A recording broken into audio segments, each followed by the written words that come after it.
Assalamualaikum warahmatullahi wabarakatuh. Nama saya Muhammad Ardansyah Ali Rasyidin, NIM 2019-173, Manajemen Law Firm kelas B. Di sini saya akan menjelaskan terkait materi pertemuan 15, yakni peran dan fungsi organisasi advokat. Peran organisasi advokat ialah suatu organisasi bisa dikatakan baik apabila organisasi tersebut dan organ-organnya dapat menjalankan fungsi normal dan perannya sesuai dengan apa yang digariskan maupun yang diatur berdasarkan undang-undang, khususnya Undang-Undang Nomor 18 Tahun 2003 tentang advokat, termasuk anggaran dasar dan anggaran rumah tangga serta kode etik advokat. Organisasi advokat berperan dalam dua hal pokok, yaitu pertama sebagai agen pembaharuan hukum yang dapat mengakomodir semua kepentingan yang bersifat global tanpa menghilangkan kepentingan lokal. Peran semacam ini penting karena pada akhir pembaharuan hukum itu harus bertujuan untuk memberikan kesejahteraan kepada masyarakat luas.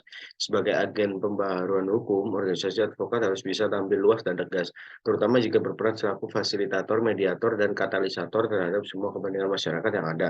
Hal ini penting mengingat bahwa selama ini belum ada organisasi advokat di Indonesia yang dapat melakukan peran semacam ini. Dalam rangka untuk mencapai kesejahteraan masyarakat secara keseluruhan sebagaimana dimaksud, maka peran organisasi advokat yang kedua dan tidak kalah penting adalah sebagai penegak hukum untuk mewujudkan keadilan dan hak asasi manusia. Fungsi organisasi advokat, tugas penting dan mendesak dilakukan oleh advokat, khususnya Pradi saat ini antara lain adalah sebagai berikut. Yang pertama, mengangkat advokat, lalu membuat dan menyelenggarakan buku daftar advokat, dan setiap 1 tahun melaporkan perubahan jumlah anggota organisasi advokat kepada Mahkamah Agung dan Menteri Hukum dan Hak Asasi Manusia. Yang ketiga, menyelenggarakan pendidikan khusus advokat, sebagaimana pada pertengahan tahun 2005 kegiatan ini telah berjalan. Yang keempat, menyelenggarakan ujian advokat. Yang kelima, menetapkan kandidat advokat yang memberikan kewajiban untuk menerima calon advokat yang akan melakukan magang.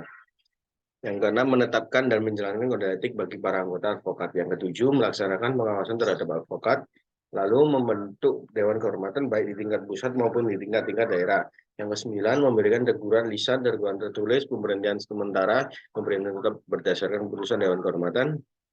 Yang 10, membentuk komisi pengawas, lalu menetapkan cara pengawasan terhadap untuk advokat dijalankan oleh komisi pengawas, memberikan dan mengeluarkan rekomendasi sehubungan dengan izin advokat asing yang bekerja sebagai karyawan di kantor advokat Indonesia, dan berbagai hal lainnya yang sesuai dengan tujuan organisasi advokat tersebut. Nah, tadi sekilas penjelasan tentang peran dan fungsi advokat. Terima kasih, mohon maaf apabila ada salah kata. Wassalamualaikum warahmatullahi wabarakatuh.